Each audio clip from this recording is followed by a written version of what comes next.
ആ പിന്നെ വാസു, പോലീസിനുള്ള ഇൻഫർമേഷൻ അനുസരിച്ച് ചെക്കിംഗ് ഉണ്ടാവും. പക്ഷെ അവർ ഹൈവേയിലായിരിക്കും നിൽക്കുക. അതുകൊണ്ട് നിങ്ങൾ ആ പാരൽ റോഡ് വഴി പോയാൽ മതി. അത് വേണ്ട, നമ്മൾ ഹൈവേയിലൂടെ തന്നെ പോയാൽ മതി. ഞാൻ പറയുന്നത് പോലീസിനുള്ള ഇൻഫർമേഷൻ അനുസരിച്ചാ. ഞാൻ പറയുന്നത് എനിക്ക് കിട്ടിയ ഇൻഫർമേഷൻ അനുസരിച്ചാ. ഞാൻ പറയുമ്പോൾ അങ്ങ് ചെയ്താൽ മതി. അത് ശരിയാവില്ല ജോണി. താൻ എന്നെ പഠിപ്പിക്കണ്ട. അപ്പൊ ഇപ്പൊ ഒരു തീരുമാനം എടുക്കണം. ഞാൻ പറയുമ്പോൾ വണ്ടി പോകണം, അതേ പറയുന്ന പോലെ കേൾക്കണം. നീ ശിവൻ പറയുന്നത് കേട്ടാ മതി. അപ്പാ എടാ, നിനക്ക് എക്സ്പീരിയൻസ് ഇല്ല. അപ്പൊ ഇത്രയും മണ്ടനാവരുത്. ഇത് ഏട്ടനും കൂടെയുള്ള അഡ്ജസ്റ്റ്മെന്റ്. ലോഡൊന്ന് പിടിച്ച SI-ക്കല്ലേ ക്രെഡിറ്റ് ഇടണേ. ഇവനെന്ന് നഷ്ടപ്പെടാൻ. ലോറിയിൽ ലോഡ് നമ്മളല്ലേ. ബലിയാടാവൻ പാവൻ ഡ്രൈവർ. ഇനിയൊക്കെ അപ്പന്റെ ഇഷ്ടം പോലെ ചെയ്തോ. അവൻ പറയുന്നൊന്നും നീ കാര്യമാക്കണ്ട ശിവ. ഇല്ല ബായ്, ഇവനും എന്റെ ബായ് അല്ലേ ബായ്.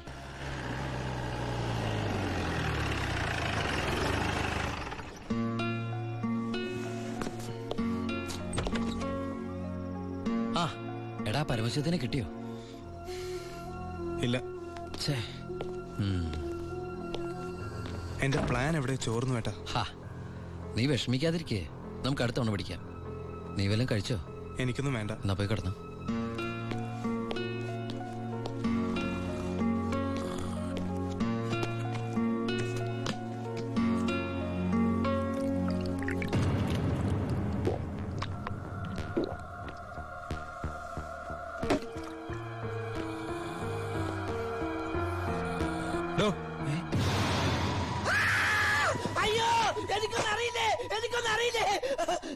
നീ ഇപ്പൊ എന്താ പറഞ്ഞേ? ഞാനൊന്നും പറഞ്ഞില്ലല്ലോ.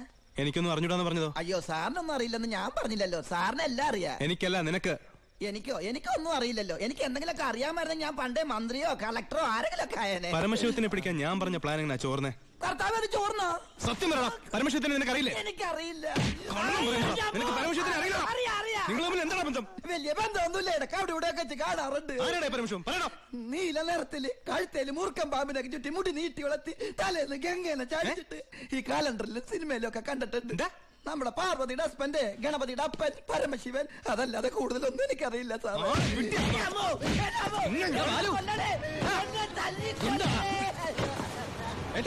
എന്റെ പ്ലാൻ ചോർത്തി ഇവനാണെന്ന് എനിക്ക് സംശയമുണ്ട്. ഇവനോ? എടാ, പട്ടിണിയും പരിവട്ടായിട്ട് ജോലി തണ്ടി ദുബായി ചെന്ന് എനിക്ക് താമസിക്കാൻ ഒരു മുറിയും ആഹാരം ഒന്ന് രക്ഷിച്ചത് ഇവനാ. ഒരു സഹോദര ബന്ധം ഞങ്ങൾ തമ്മിലുള്ളത്. ഇവനെ നീ പറയുമ്പോ ഞാനും ഉണ്ടായിരുന്നല്ലോ. നിനക്ക് എന്താ എന്നെ സംശയിച്ചാല്? കൂടെ ഉള്ളവരെ പോലീസിന്റെ ബുദ്ധിയിൽ സംശയിച്ച് ഒരു ദിവസം നീ പറയൂലോ, ഈ ഞാനാണ് പരമശിവന്ന്. അതെടാ, ഞാനാണ് പരമശിവം. നീ അറസ്റ്റ് ചെയ്യടാ. സോറി ഏട്ടാ. അല്ല പിന്നെ, കട്ടവനെ കിട്ടിയില്ലെങ്കിൽ കിട്ടിയവന്റെ മെക്കിട്ട് കയറാ. എന്താ അത്? നീ പരമശിവനെന്ന് പറഞ്ഞിട്ട് അവരെന്താ വിശ്വസിക്കാഞ്ഞത്? ചില നേരത്തെ സത്യങ്ങൾ നുണയായിട്ടേ മറ്റുള്ളവർക്ക് തോന്നും. ചില നേരത്തെ നുണകൾ സത്യമായിട്ടും. നിന്നോട് ഞാൻ പറഞ്ഞിട്ടുള്ളല്ലേ ഈ വീട്ടിൽ ഒറ്റയ്ക്ക് ഇരിക്കരുത്, നടക്കരുത്, കിടക്കരുതെന്ന്. ഞാൻ ബാലരമല മായാവി വായിച്ചു ഉറങ്ങിപ്പോയതാ. ഇന്നത്തോടെ ഇവിടുത്തെ പൊറുതി മതിയാക്കിക്കോ. നാളെ മുതൽ നീ ബായുടെ ഗസ്റ്റ് ഹൗസിൽ താമസിച്ചാൽ മതി. അല്ല, ഇവനെന്താ ഈ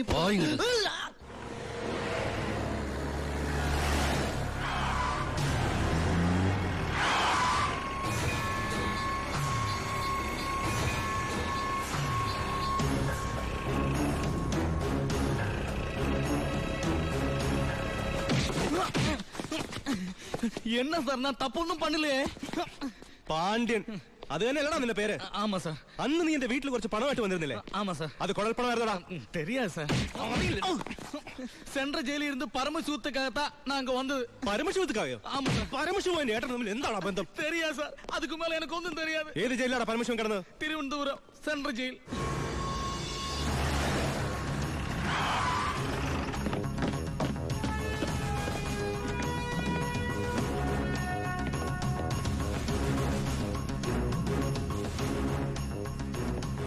ബാലു, ദാ വാളയാർ പരമശിവത്തിന്റെ ഹിസ്റ്ററി ബുക്ക്.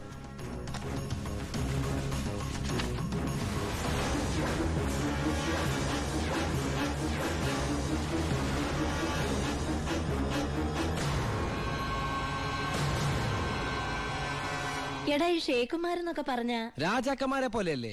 പലതരത്തിലുള്ള ഷെയ്ക്കുമാരുണ്ട്. Dubai sheikh, Sharjah sheikh. ഈ ഷാർജ ഷേക്ക് ഷാർജയിൽ മാത്രമേ കാണുള്ളൂ. പിന്നെ മിൽക്ക് ഷേക്ക്. Milk shake? ഒട്ടകത്തിന്റെ പാല് മാത്രം വിറ്റ് ജീവിക്കുന്ന ഷേക്കുകളാണ് മിൽക്ക് ഷേക്കുകൾ. ശരിക്കും അങ്ങനെയുണ്ട്. സത്യം. അവരോടൊക്കെ സംസാരിച്ചിട്ടുണ്ടോ? എനിക്ക് ഇതിനല്ലേ പണി. അറബി സംസാരിക്കും. പിന്നെ അറബി സംസാരിക്കാതിരിക്കോ? എല്ലാവരും ഊമയെ കഴിഞ്ഞ അല്ല ഏട്ടാ, ഏട്ടൻ അറബി സംസാരിക്കോന്ന്. ഞാൻ ചെന്ന സമയത്ത് കുറച്ച് കഷ്ടപ്പെട്ടു കേട്ടോ. പിന്നെ ഞാനൊരു സൂത്രം മനസ്സിലാക്കി. ഞാൻ എന്താ ചെയ്തെന്നറിയോ? നല്ല ചൂടുള്ള പുഴുങ്ങിയ മുട്ട ഉരുളക്കിഴങ്ങൊക്കെ എടുത്ത് വായിലിട്ടിട്ട് മലയാളത്തിൽ സംസാരിക്കും. സംഭവം അറബിക്ക് മനസ്സിലാവുകയും ചെയ്യും, എന്റെ കാര്യം നടക്കുകയും ചെയ്യും. ഞാൻ എന്നെ കൊണ്ട് തോറ്റു, എനിക്ക് വയ്യാട്ടോ. നീ കേട്ടോടാ ഇവന്റെ ഓരോ ദുബായ് തമാശ. ഇനിയുണ്ട് കൊറേ. അമ്മ വേഗം ഭക്ഷണം എടുത്തു വെക്ക്. ഇന്ന് വയറ് നിറച്ച് കഴിച്ചിട്ട് സുഖമായിട്ടൊന്ന് ഉറങ്ങണം. കുറെ നാളായിട്ട് ഊണ് ഉറക്കവും ഇല്ലാതെ ആ പരമശിവത്തെ പിടിക്കാൻ നടക്കുകയില്ലായിരുന്നോ? എന്നിട്ടാളെ കിട്ടിയോട്ടാ? ഫുൾ ഡീറ്റെയിൽസ് കിട്ടി. വാളയാർ പരമശിവം, ഫാദർ നിൽ, മദർ നിൽ, native place Palakkad border.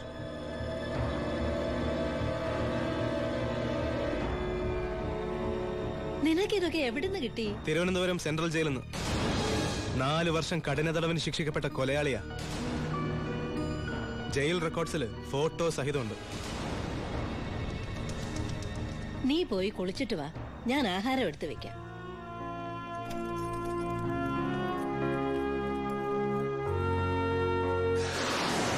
Walayar പരമശിവത്തെ കുറിച്ച് ഇതിൽ കൂടുതൽ എന്തെങ്കിലും ഏട്ടൻ അറിയണോ? വേണ്ട, ഇനി നീ ഒന്നും പറയണ്ട. ഇവിടെ വെച്ചൊരു സീൻ ഉണ്ടാക്കരുത്. അമ്മ ഒന്നും അറിയരുത്. എന്തിനായിരുന്നു ഇതൊക്കെ? ഞങ്ങളുടെയൊക്കെ മുമ്പിലും. സാഹചര്യങ്ങൾ അങ്ങനെ. ഇതൊക്കെ എല്ലാ ക്രിമിനൽസിന്റെ ന്യായീകരണങ്ങളാ. ബാലു, ഈ യൂണിഫോമിന്റെ മുന്നിൽ ഏട്ടനനിയൻ ബന്ധമില്ല. സറണ്ടർ ആകണം. എന്തിന്? സ്പിരിറ്റ് എടുത്തേനോ? എന്താ തെളിവ്? അതല്ല, ചിന്നാടൻ ബാബുവിനെ കുത്തിക്കൊല്ലാൻ ശ്രമിച്ച കേസിന്. ഓ, വാറണ്ടുണ്ട്. ഞാൻ നാളെ രാവിലെ സ്റ്റേഷനിൽ വരാം. എന്നെ വിശ്വസിക്കേ. നാളെ രാവിലെ കൃത്യം 10 മണിക്ക് ഞാൻ സ്റ്റേഷനിലെത്താം. പ്ലീസ്.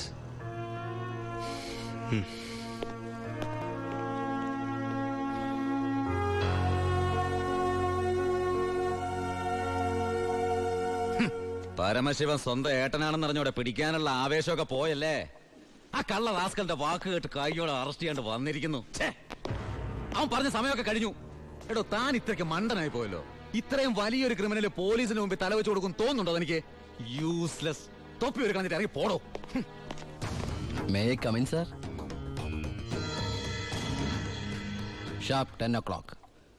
സർക്കാർ ക്ലോക്ക് 10 മിനിറ്റ് ഫാസ്റ്റ് ആണല്ലോ. SP സാറിന് ഞാൻ ഇവിടെ പ്രതീക്ഷയില്ല കേട്ടോ.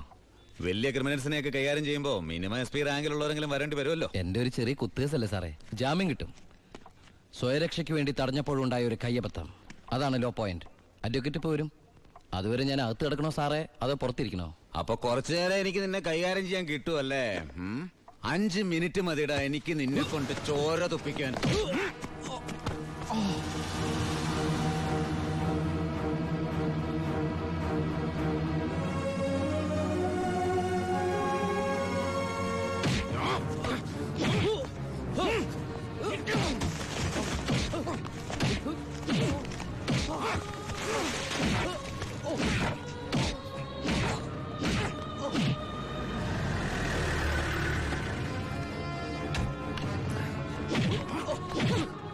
SP, ഇനി അവനെ തൊട്ടു പോരുത്. പരമശിവത്തിന് കോടതി ജാമ്യം അനുവദിച്ചിട്ടുണ്ട്. ഇതാ ജാമ്യം അനുവദിച്ചിട്ടുള്ള പേപ്പർ. ഇനി അവനെ വിട്ടാരോ? വാ.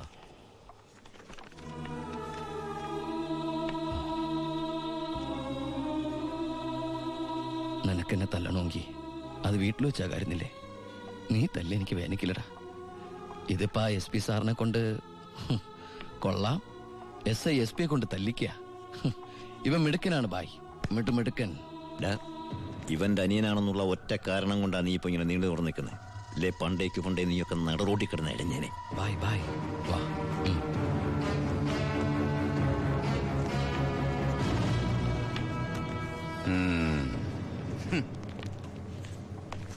സാറേ, സാറിന്റെ ആ കയ്യിലെ മോതിരത്തിന്റെ പവറ് എന്റെ മനസ്സിലുണ്ട് കേട്ടാ. വരട്ടെ സാറേ.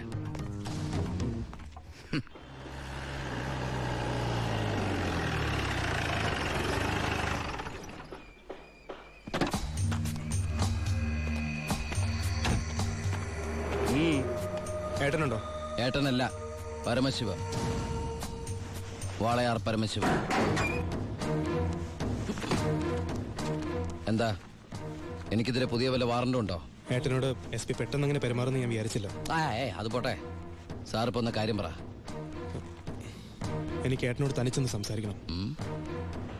അച്ഛാ. ആ എല്ലാരും പോയട്ടെ, പോയി ജോലി ചെയ്യേ. പറയേ. ഏട്ടന്റെ പേരിലുള്ള ആ കേസിന് ഇനി കോടതി വിധിയെ മാത്രം പേടിച്ചാൽ മതി. അതെനിക്കറിയാം. ഇനി ഈ തൊഴിൽ വേണ്ട. അങ്ങനെ പെട്ടെന്ന് അവസാനിപ്പിക്കാൻ പറ്റുന്നല്ലേ ഈ പണി? ഒരുപാട് കമ്മിറ്റ്മെന്റ്സ് ഉണ്ട്. ആരോട്? അതൊന്നും പറഞ്ഞാൽ നിനക്ക് മനസ്സിലാവില്ല. ഞാൻ വഴിയെല്ലാം നിർത്തിക്കോളാം. പറ്റില്ല. എനിക്കിത്തിരി പ്രശ്നങ്ങളോട് ബാക്കിയുണ്ട്. എന്ത് പ്രശ്നം? എന്ത് പ്രശ്നം എനിക്കില്ലാത്ത? എന്നും എനിക്ക് പ്രശ്നങ്ങൾ തന്നെയല്ലേ. വളർന്നപ്പോ മുതൽ കുടുംബത്തിന്റെ ചുമതല, തീർത്ത തീരാത്ത കടങ്ങളുടെ ബാധ്യത, നിന്റെ പഠിപ്പ്, അനീതിയുടെ പഠിപ്പ്, ഇനി അവളുടെ കല്യാണം. ഒന്നും പറഞ്ഞിട്ട് കാര്യമില്ലെന്നറിയാം. ആ കറിയാച്ചന്റെ കടവെങ്കിലും തീർത്താ നിർത്തിക്കോളാം ഞാനെല്ലാം. അതൊന്നും എനിക്ക് കേൾക്കണ്ട. പിന്നെ എന്താ നിനക്ക് കേൾക്കേണ്ടത്? നീ തീർക്കുവാ കടം. അയാൾക്ക് അരമാസത്തെ പലിശ കൊടുക്കാൻ തികയില്ലോ നിനക്ക് കിട്ടുന്ന ശമ്പളം. വേണ്ട, പറഞ്ഞ ചിലപ്പോ കൂടി പോവും. ഇനി ഞാനായിട്ട് നിനക്കൊരു പ്രശ്നം ഉണ്ടാക്കില്ല. പോരെ? പോരാ, എനിക്ക് നാണക്കേടാ. ഡിപ്പാർട്ട്മെന്റ് മുന്നിലും പബ്ലിക്കിന്റെ മുന്നിലും എന്റെ ഏട്ടൻ ഒരു കള്ളനാണെന്ന് പറയുന്നത് എനിക്ക് കുറച്ചില്ല. കുറച്ചില്ലോ? എടാ, നീ ഇട്ടിരിക്കുന്ന യൂണിഫോമിന് വരെ ഞാൻ കടത്തിയ സ്പിരിറ്റിന്റെ മണമുണ്ട്. അത് മറക്കല്ലേ. നീ പോ. പിന്നെ അനിയൻ SI ആണെന്ന സ്വാധീനം വെച്ച് സ്പിരിറ്റ് കടത്താനാണ് പരിപാടിയെങ്കിൽ അത് നടക്കില്ല. ഇനി ഒറ്റ ലോഡ് സ്പിരിറ്റ് പോലും പരമശിവം കടത്തില്ല. അതിന് ഞാൻ സമ്മതിക്കില്ല. എടാ, പരമശിവം സ്പിരിറ്റ് എടുത്താൻ തുടങ്ങിയിട്ട് കാലം കുറച്ചായി. ഇതുപോലെ പല വെല്ലുവിളികൾ നേരിട്ടിട്ടുണ്ട്. ഇനി നിന്നോടാണെങ്കിലും അങ്ങനെ തന്നെ. നീ വേണമെങ്കിൽ സമയം കുറിച്ചിട്ടോ. നാളെ രാത്രി കൃത്യം 9-നും 10-നും ഇടയ്ക്ക് വാളയാർ ചെക്ക് പോസ്റ്റിലൂടെ എന്റെ ലോഡുകൾ കടന്നു പോകും. നിനക്ക് തടയാമെങ്കിൽ നീ തടഞ്ഞോ.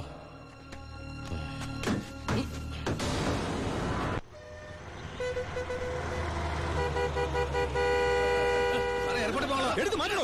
ഇത്രയും വണ്ടികൾ കിടക്കുന്ന കണ്ടുകൂടെ എനിക്ക്? 9-നും 10-നും ഇടയ്ക്ക് ഒറ്റ വണ്ടി വഴി കടന്നു പോരുത്. രണ്ട് സൈഡും ബ്ലോക്കാ. 1 മണിക്കൂറൊക്കെ ചെക്ക് പോസ്റ്റ് അടച്ചിടുക എന്ന് പറഞ്ഞാൽ അത് വേണോ? താനിപ്പോ ഞാൻ പറയുന്ന പോലെ കൊണ്ട് കേട്ടാ മതി. എടുത്ത് മാറ്റണോ വണ്ടി?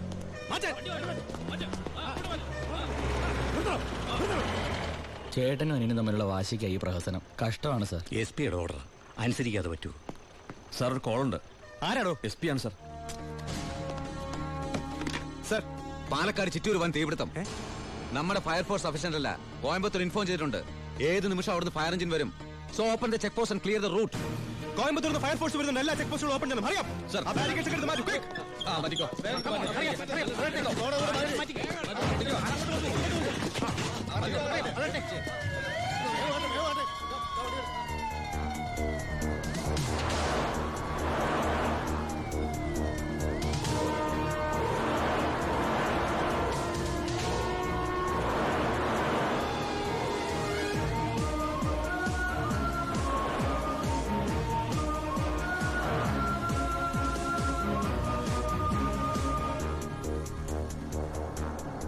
താക്കണോ?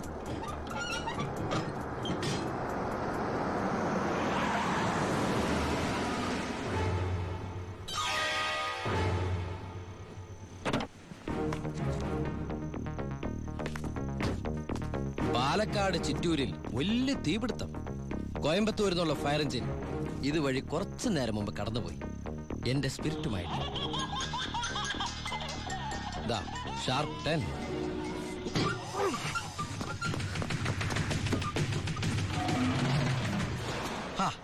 വിഡിത്തം കാണിക്കല്ലേ ബാലി സാറേ. ഫയർ എഞ്ചിന്റെ ഒക്കെ പിന്നാലെ പിടിക്കാൻ നമ്മുടെ ഈ സർക്കാർ ജീപ്പിന് കഴിയൂ? വെല്ലുവിളികളാവാം, പക്ഷേ അത് നിന്നേക്കാൾ 4-5 ഓണം കൂടുതലുണ്ടവനോടാവരുത്. വരട്ടെ, സബ് ഇൻസ്പെക്ടർ ബാലു ദാമോദർ.